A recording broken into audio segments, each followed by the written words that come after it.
എവിടുന്ന് വരുന്നു? കരുവറ്റ, ആലപ്പുഴ. നമ്മുടെ ധ്യാനത്തിന് എവിടെ കൂടിയത്? ഇവിടെ തന്നെയാണ് കൂടിയേ. എത്ര കാലം മുമ്പ്? കുറേ വർഷമായി. കുറേ വർഷം മുൻപ് നമ്മുടെ ധ്യാനം ഇവിടെ കൂടിയതാണ്. എന്താ സൗഖ്യം കിട്ടിയതെന്ന് പറയാമോ?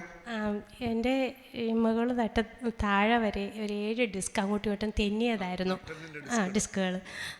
അപ്പോൾ എനിക്ക് D3യുടെ കുറവുണ്ടായിരുന്നു, കാൽസ്യം D3യുടെ കുറവായിരുന്നു.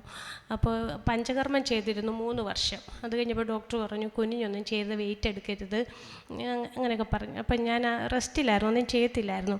അങ്ങനെ ഇരുന്ന സമയത്താണ് ഇവിടെ ധ്യാനത്തിന് വന്ന് ഞാൻ അവിടെ ആയിട്ടിരുന്നു. അപ്പോൾ ഒത്തിരി പേർക്ക് സൗഖ്യമൊക്കെ കിട്ടുന്നുണ്ടായിരുന്നു. ഞാൻ ഉച്ചയ്ക്ക് ഊണ് കഴിഞ്ഞ് ഇവിടെ വന്ന് ആരും ഇല്ലായിരുന്നു. ഞാൻ അവിടെ കസേരയിലിരിക്കുമ്പം എൻ്റെ പുറകെ പിടിച്ചൊരു കുലുക്ക് പോലെ ഇവിടെ പിടിച്ച് കുലുക്കി. എനിക്ക് പെട്ടെന്ന് തോന്നി ഇപ്പം ധ്യാനമൊന്നും നടക്കുന്നില്ല, എന്നിട്ട് ഈശോ ഇവിടെയൊക്കെ കറങ്ങുന്നുണ്ടല്ലോ എന്ന് ഞാൻ ചിന്തിച്ചു. ഇതൊരു വലിയ അനുഭവമാണല്ലോ ഇത്.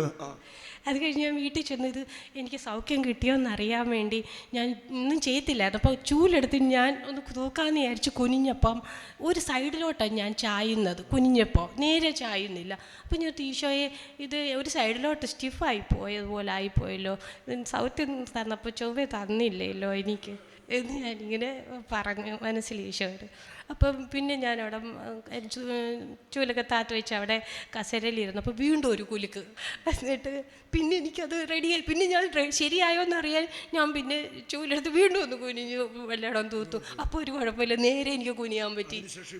ഇല്ല ഒരു കുഴപ്പമില്ല. കർത്താവ് കുലുക്കി എന്ന് പറയുന്നത് ചേച്ചി പറയുന്നത് ശരിക്കും അത് ദൈവശക്തിയുടെ ഒരു അനുഭവമാണ്. അങ്ങനെയൊക്കെ ഷിവറിങ്ങും ആ വിറയിലൊക്കെ ഉണ്ട്. കർത്താവിൻ്റെ ശക്തി പ്രവർത്തിക്കുന്നതാണ്. കറണ്ട് അടിച്ചതുപോലെ ഒരു വേദന മൊത്തം ഇങ്ങനൊന്ന് വന്നായിരുന്നു. ആണ് ഈ അത്ഭുത സൗഖ്യത്തിന് കരമടിച്ച് കർത്താവിനെ മഹത്വപ്പെടുത്താം.